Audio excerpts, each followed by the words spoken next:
S, வீடு, schools, hotels, store room இங்கெல்லாம் partition wall கட்டணும்னாலும் இப்போ பில்டிங் போனஸோட first choice Renocon Rapid Wall Panels. Andaman அருகே புதிய காற்றழுத்த தாழ்வு பகுதி உருவாகியுள்ளது. அதன் காரணமாக டெல்டா உள்ளிட்ட 16 மாவட்டங்களில் நாளை கனமழை பெய்ய வாய்ப்புள்ளதாக சென்னை வானிலை ஆய்வு மையம் தெரிவித்துள்ளது. மத்திய ரேகையை ஒட்டிய இந்திய பெருங்கடல் மற்றும் அதனை ஒட்டிய குமரிக்கடல் பகுதிகளில் ஒரு வளிமண்டல கீழடுக்கு சுழற்சி நிலவுகிறது. மலாக்கா ஜலசந்தி மற்றும் தெற்கு அந்தமான் கடல் பகுதிகளில் காற்றழுத்த தாழ்வு பகுதி உருவாகியுள்ளது.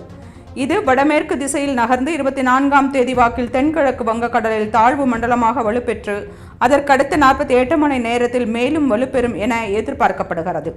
இதன் காரணமாக தமிழகத்தில் நாளையும் நாளை மறுதினமும் சில இடங்களிலும் 25 முதல் 28ஆம் தேதி வரை ஓரிரு இடங்களில் லேசானது முதல் மிதமான மழை பெய்யக்கூடும். கன்னியாகுமரி, திருநெல்வேலி, தென்காசி, தூத்துக்குடி, ராமநாதபுரம், சிவகங்கை, விருதுநகர், மதுரை, அரியலூர், கள்ளக்குறிச்சி, புதுக்கோட்டை, கடலூர் மற்றும் டெல்டா மாவட்டங்களான தஞ்சாவூர், திருவாரூர், நாகப்பட்டினம், மயிலாடுதுறையில் நாளை கனமழை பெய்ய வாய்ப்புள்ளது.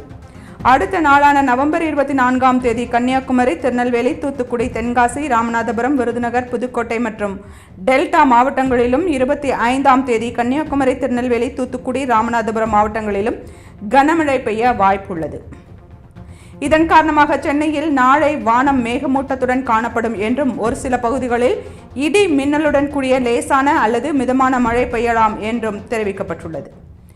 தென் தமிழக கடலோர பகுதிகள், மன்னார் வளைகுடா, குமரி கடல் பகுதிகளில் 35 முதல் 45 கிலோமீட்டர் வேகத்தில் காற்று வீசும் என்பதாலும் இடையிடையே 55 கிலோமீட்டர் வரை காற்று வீசக்கூடும் என்பதாலும் அப்பகுதி மீனவர்கள் கடலுக்கு செல்ல வேண்டாம் என எச்சரிக்கை விடுக்கப்பட்டுள்ளது.